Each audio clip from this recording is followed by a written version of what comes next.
오늘 본문은 이제 예수님께서 사람들과 논쟁하시는 장면인데요.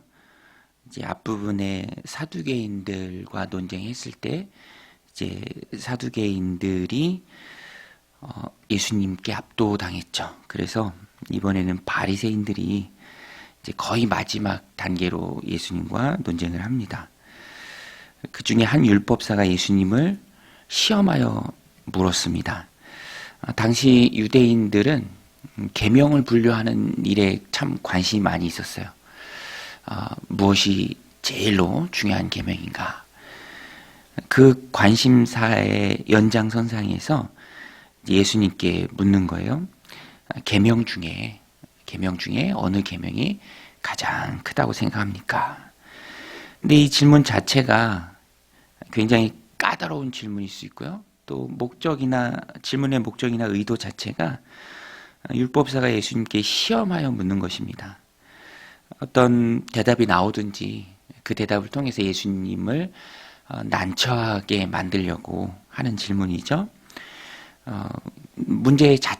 질문 자체가 까다로우니까 그러면 이 계명은 중요하지 않습니까? 이 계명도 중요하지 않습니까? 예수님 뭘 말씀하시든지 이제 그렇게 하려는 의도였습니다.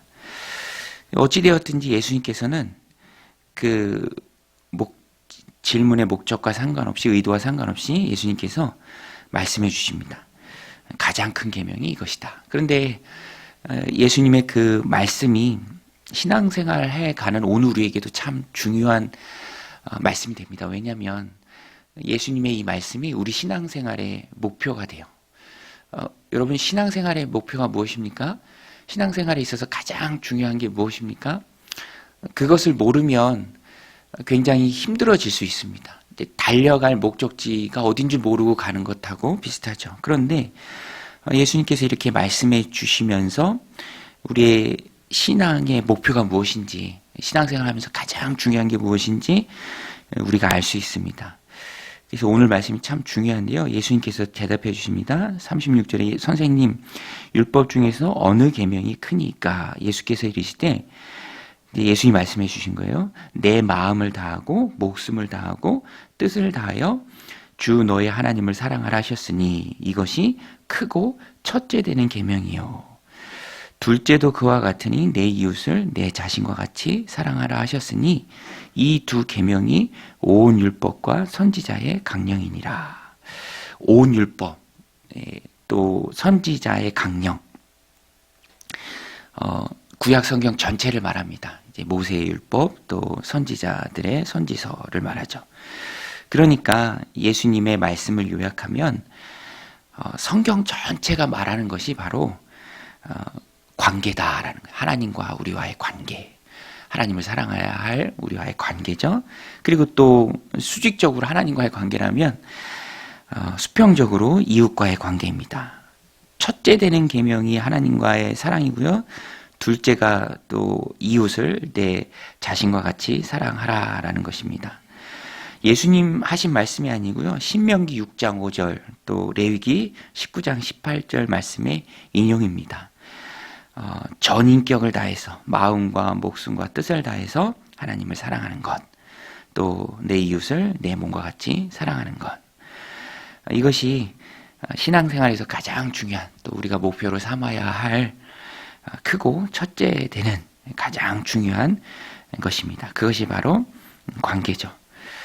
그런데 오늘 본문에 보면 39절에 그렇게 되어 있죠. 둘째도 그와 같으니 라고 되어 있습니다. 둘째도 그와 같으니. 크고 첫째 되는 게 하나님과의 사랑인데요. 둘째도 그와 똑같다라는 것입니다. 그래서 NLT라는 영어 성경에 보면 equally important라고 되어 있어요. 똑같이 중요하다. 이게 참 우리에게 중요한 말씀입니다. 하나님 사랑하는 거하고요, 이웃을 사랑하는 거하고 상호 분리될 수 있는 게 아니라 똑같다라는 거예요. 똑같다. 그래서 믿음 좋은 거 어떻게 볼 수 있습니까? 관계를 보면 알 수 있어요. 하나님을 잘 사랑하는 거 어떻게 보면 알 수 있습니까? 이웃과의 관계를 보면 알 수 있습니다. 또 오늘 말씀에도 보면 38절에 크고 첫째 되는 계명이요 라고 되어 있죠. 그리고 39절에 둘째도라고 예수님께서 명시하셨습니다. 첫 번째는 하나님 사랑하는 게 먼저예요. 하나님 사랑하면서 그 사랑의 관계 속에서 하나님의 사랑이 우리를 가득 채울 때 비로소 우리가 이웃을 사랑할 수 있습니다. 내가 내 안에서 짜낼 수 있는 사랑은 없습니다. 우리 사람이 그래요. 항상 계산적이죠. 그러나 하나님의 사랑이 나를 가득 채우면 그 사랑이 흘러가면서 비로소 이웃을 사랑할 수 있습니다. 그래서 사랑에는 반드시 순서가 있어요. 하나님과의 관계 회복이 먼저고요. 그 다음에 이웃을 향해서, 또 가족을 향해서, 공동체 지체를 향해서, 세상을 향해서 우리가 사랑할 수 있다라는 것입니다. 예수님이 이렇게 말씀해 주시면서 성경이 왜 쓰였습니까? 관계 회복을 위해서 쓰인 거예요. 하나님과 우리의 막힌 관계가 예수 그리스도를 통해서 회복되어지는 것. 또 이웃을 향해서 하나님의 사랑을 흘려보낼 수 있는 것. 관계 회복서가 바로 성경입니다. 온 율법과 선지자의 강령이죠. 그래서 신앙생활에 있어서 가장 중요한 게 관계입니다. 우리의 믿음을 점검할 수 있고 또 확인할 수 있는 것도 관계죠. 오늘 이 말씀 마음에 세우고 하나님과의 관계를 회복하고 또 이웃과의 관계를 회복하는 그런 저와 여러분들이 다 되시길 바랍니다. 또 41절부터는 예수님께서 바리새인들 또 그 당시에 많은 사람들, 종교 지도자들의 잘못된 통념을 뒤집어 주십니다. 그들이 믿고 싶은 대로 아무래도 자기들 생각이 있으니까 그렇게 자기들의 생각경을 끼고 메시아를 기다렸어요. 그것을 예수님이 바로잡아 주십니다. 이제는 예수님께서 당신이 메시아이심을 확실히 밝히십니다. 그래서 결정적인 말씀을 그들에게 해주시는데 41절에 42절에 너희는 그리스도에 대하여 어떻게 생각하느냐, 메시아에 대하여 어떻게 생각하느냐, 누구의 자손이냐. 근데 이제 사람들이 가지고 있던 생각을 대답하되 다윗의 자손이니이다. 예수님이 옳다. 다윗의 자손이다. 그런데 이제 43절에 말씀하세요. 이르시되 그러면 다윗이 성령에 감동되어 어찌 그리스도를 주라 칭하여 말하되. 시편 110편의 인용입니다. 44절 주께서 내 주께 이르시되 내가 내 원수를 내 발 아래 둘 때까지 내 우편에 앉아 있으라 하셨도다 하였느냐. 주께서 내 주께, 처음 나오는 주는 하나님이고요. 그 다음은 그리스도를 말합니다. 이것을 다윗이 성령에 감동되어서 고백했던 거예요. 그러니까 이 말씀을 통해서 시편 110절을 통해서 다윗은 그리스도를 주라 칭했습니다. 주라 칭했죠. 그러니까 너희들이 시편 110편을 통해서 다윗의 고백을 잘 알고 있는데 메시아가 다윗의 자손으로만 올 것을 알고 있는데 실상은 자신의 자손으로 다윗이 여긴 게 아니다. 메시아를 자신의 주라 칭한 것이 바로 다윗이다라고 말해 주었습니다. 그래서 혈통적으로야 다윗의 후손으로 오시는 것이 맞지만 실제적으로 다윗은 메시아를 주로 칭했다라고 말씀하시면서 당시의 유대인들이 가지고 있던 통념, 그저 인간적인 또 물질적인 민족적인 메시아 간을 예수님께서 수정해 주십니다. 그래서 예수님은 우리도 바로 알고 있어야죠. 예수님은 하나님이십니다. 예수님의 인성과 신성을 온전히 이해하는 것이 참으로 중요합니다. 그래야 우리가 하나님의 뜻을 바로 알 수 있고요. 또 예수님이 하나님이시니까 예수님도 나를 본 자는 아버지를 보았거늘 어찌 아버지를 또 보이라 하느냐라고 말씀하시죠. 그래서 오늘 우리의 신앙의 중심에는 예수님이 계십니다. 예수님을 우리가 닮아야 하고요. 또 예수님을 통해서 하나님을 바로 알아갑니다.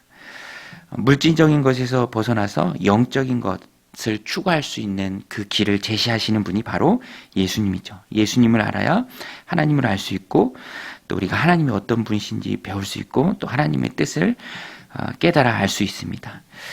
이렇게 신앙생활을 오래 가다 보면은 오늘 우리도 이 유대인들이 빠졌던 자기들 수준에서 하나님을 재단하고 또 메시아를 재단하는 그 오류에 빠질 때가 참으로 많이 있습니다. 그래서 우리는 말씀을 보면서 항상 복음서를 통해서 또 성경을 통해서 항상 예수님께 집중해야 합니다. 예수님이 얼마나 하나님의 뜻에 충실한 삶을 사셨는지 또 우리를 긍휼히 여기셨는지 그 예수님을 닮기 위해 우리가 노력해야죠. 그래서 인간적인 예수님 또 무한하신 하나님이신 예수님 그 예수님을 우리가 꼭 붙들어야 합니다. 여기에서 완전히 벗어나서 아주 극단적인 예지만 자기들의 생각으로 사람들을 미혹하는 자들이 바로 이단자들이죠. 이단자들입니다. 자기 수준으로 생각하면서 자기의 이익을 취하기 위해서 사람들을 현혹하는 자들이에요. 거기에 빠지지 않기 위해서 우리는 열심히 예수 그리스도 중심의 말씀 읽기를 해야 하고요. 또 예수 그리스도를 닮아가기 위해서 노력을 해야 합니다. 제가 아는 어떤 목사님이 이단 세미나를 한번 했는데 그 세미나가 참 유익했다라고 얘기해요. 세미나 마치고 어떤 권사님이 오시더니 세미나가 참 유익했다. 자기가 예전에 군소신학을 했었는데 이단 때문에 이제 어려워하는 누군가를 도우려고 자기가 이제 직접 가서 아닌 거 이제 내가 찝어주겠다 그렇게 했는데 찝어주기는커녕 오히려 너무 좋았다. 머리가 막 열리는 경험을 했다. 목사님한테도 목사님 너무 죄송한데 목사님 말씀 통해서도 은혜는 되는데 진짜 거기 가니까 머리가 열리는 그런 경험을 했다. 그런데 오늘 세미나 통해서 그게 잘못됐다라는 것을 깨달았다. 그런 일들이 참 많이 있는 것을 봅니다. 그런데 무엇을 놓쳤느냐?